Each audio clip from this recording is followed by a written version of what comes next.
Titans issue number 3. Do you remember this book? Do you remember when this book was doing pretty good and pretty cool and we're all having fun? Oh yeah, and the Night Terrors happened and it was on hiatus all summer. Such a bad idea still. Like, the more I think about what Night Terrors did, you've just relaunched your entire brand. And then you're like, no, issue 2, we're all going on hiatus because we have an event in the summer that's almost impossible to penetrate if you're not like a comics fan. But nah, it's fine. I'm sure that was a really smart idea and boosted the sales of all DC books in the summer. I'm joking, of course, because now it's Titans issue 3, and if you remember, I'll be surprised if you do. The end of issue 2, the Church of Blood with like Brother Blood, they like rebranded like the Church of Eternity. They had a new spokesperson, publicly announced that they're going to be working with the new church. It's Tempest, it's Garth. He's there, he's a part of the team. And if you forgot about that, it's okay. That was only like 3 months ago at this point. But now we're back in it, folks. And we're going to break into the Church of Eternity. We start with Gar. He's turning into a bat, and then he turns into some bees, and he crawls inside the building, and he takes down security. He opens a window, and in comes Nightwing. And they're like, hopefully we don't find anything suspicious, because then we can just like walk away, and it'll be okay, and the church did good. But they instantly stumble upon somebody being sacrificed to Trigon, and there's a big blood pool, and you're like, oh, that was fast. So it's time to spring into action and fight. And then it becomes a fight. A classic Titans fight against a classic Titans villain. Don't need anything else. It looks good and we're having fun. And then it's like, okay, I guess we're past stealth. You guys can come in now. So the rest of the team's going to head out. And Wally's like, all right, let's do it, folks. And they're just trying to tell him, you can't come, Wally. We examined your body, the future body of you that's deceased and died in our doors. It dies in the next 48 hours.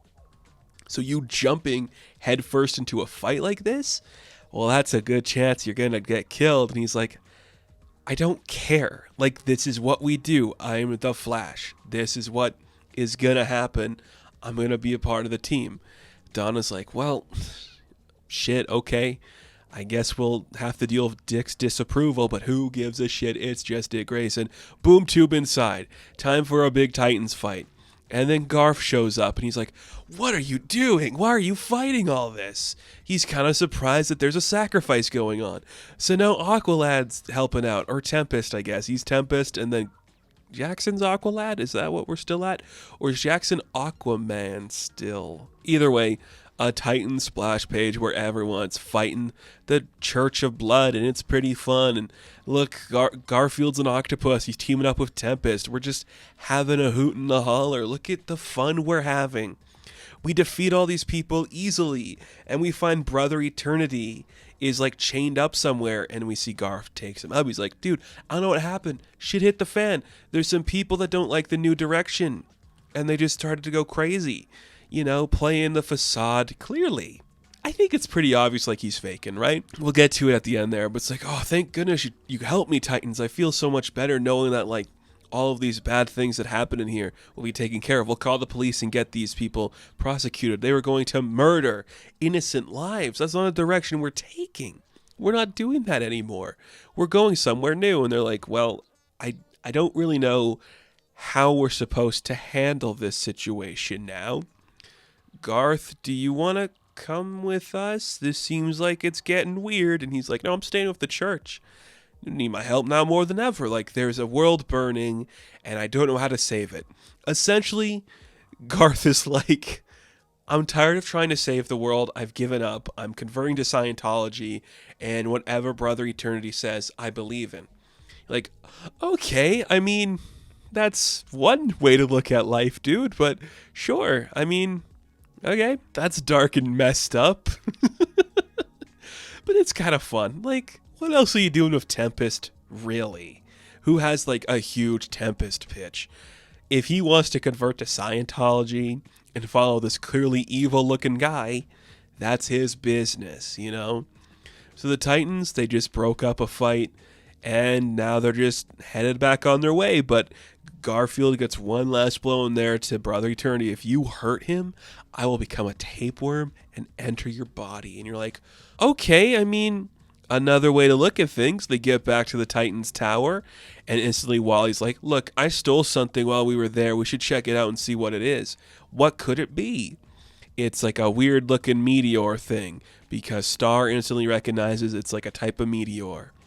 Cool. I don't know. It's like a parasite looking thing. It's got like veins and stuff, which is not like any meteor I'm familiar with. My meteors don't normally have like pulsating veins on it. But what do I know? I don't know anything about meteors. And we cut back to see Brother Eternity and Garth. It's like, it's gone. The Flash, he took my big whatever this is. I don't know. He took it though. He took it. Tempest, your part to play in this is not over. You have to go pay your friends a visit.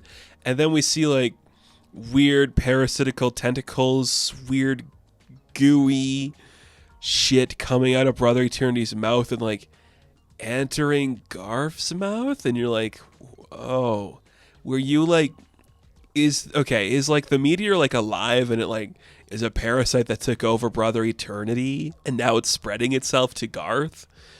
That's very weird. Very weird. I don't know. Kind of strange, but hey, easy. And I think in like, oh man, isn't it in like 2 months? So like another couple issues of the book, we're doing the Beast World event. So like, what are we doing? What are we doing? You know, my goodness.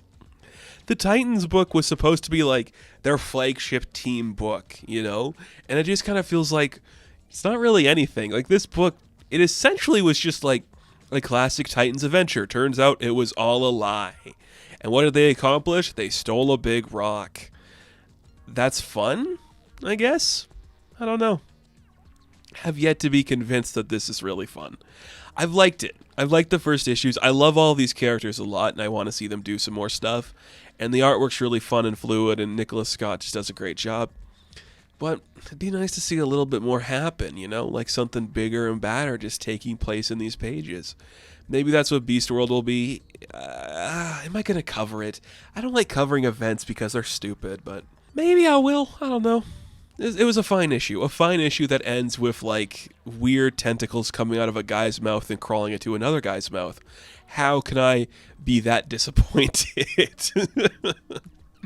So, Titans, issue number 3, I am going to give a 7 out of 10. Now, thank you all for watching this review. Be sure to like and subscribe to the channel.